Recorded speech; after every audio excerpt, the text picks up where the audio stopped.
All right, everyone. While you were sleeping, a report was released, and apparently there are something about 2 million communists, CCP infiltrators, working directly with and loyal to Chinese Communist Party, that have infiltrated Western businesses and academia. That's pretty substantial. Now, the well, no shit part is that China infiltrates things. We've known about this for a long time. The oh shit part is, it's 2 million people.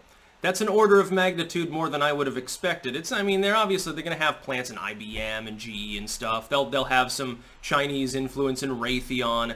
We've got this Swalwell story where he was apparently fucking a Chinese spy named Fang Fang, of all things. Yes, Eric Swalwell, the one who threatened to nuke American citizens if they refused to give up the AR-15s. Yeah, I wonder why he says and does weird shit on a regular basis. By the way, of course, nobody knew this happened before the election was over.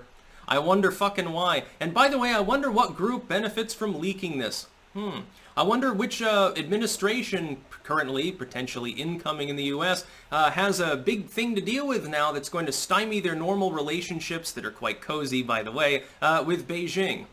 Yeah, it all comes together in the end. But apparently, basically, every major corporation and academic network in most of the West has been usurped by Chinese spies and by communist infiltrators.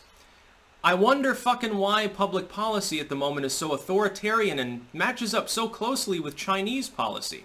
China has a social credit system. Silicon Valley and the banks and so forth in the U.S. have basically built a semi-private version of the same thing. Well, it's interesting. China has been talking about wanting to track people for epidemiological purposes.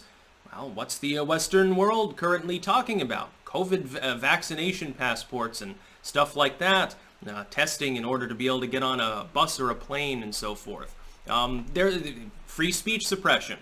China, well, you don't really need to speak freely if you're speaking out against communism, a communist party, which is quasi-communist. It's 2/3 communism, 1/3 brutalist elements of corporatism. Interventionist model even worse than the most rugged Gilded Age style laissez-faire-ism couldn't hold a candle to the abuses you see in China on a daily basis. Well, happens in the U.S. Immigration and stuff. China enslaves people through human trafficking in Vietnam and the Philippines and brings them in to rape and work to death in mines and shit. What happens on the southern border of the U.S. with people from Central America? Why do you think that they never actually legalized the Dreamers? Basically used as internal slave movements. Yeah, I wonder why there are so many similarities. I wonder why both Chinese academics and U.S. academics now teach that the Western world is evil, capitalism is not a virtue, and that actually history is the Chinese were the first to land in the Pacific.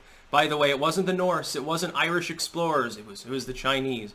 China invented everything. China's so great, the history of China is win after win. Just ignore the part about Mao demanding that all the sparrows be killed and 30-40 million people died of famine and locust swarms.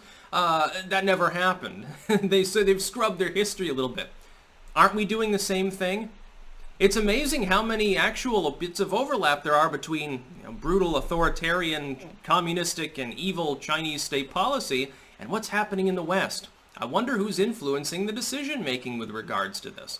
Could it be 2 million infiltrators that are loyal to a foreign state, that are living in the U.S., Canada, the U.K., and so forth? Yeah, they have the ear of Brussels, they have the ear of D.C., So yeah, I guess McCarthy was right. It's just he was right too early and identified mainly Russians as the problem instead of the Chinese. It's interesting because we're still making the mistake.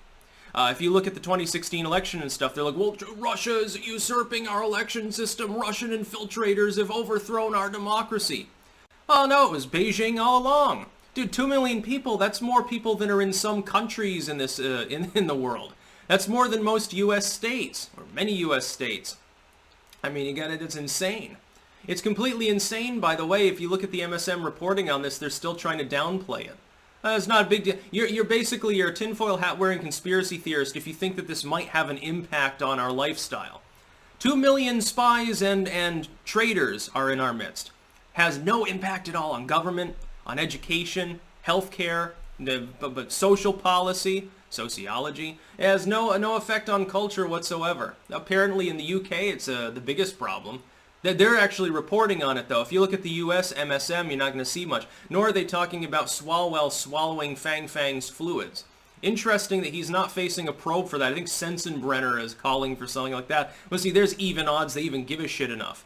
Apparently, we've just sort of given up as a collective culture, and now it's, well, yeah, we're run by China now. Oh, well, let's go back to sleep. At least we get our iPhone crapple products. That's about all. Peace out.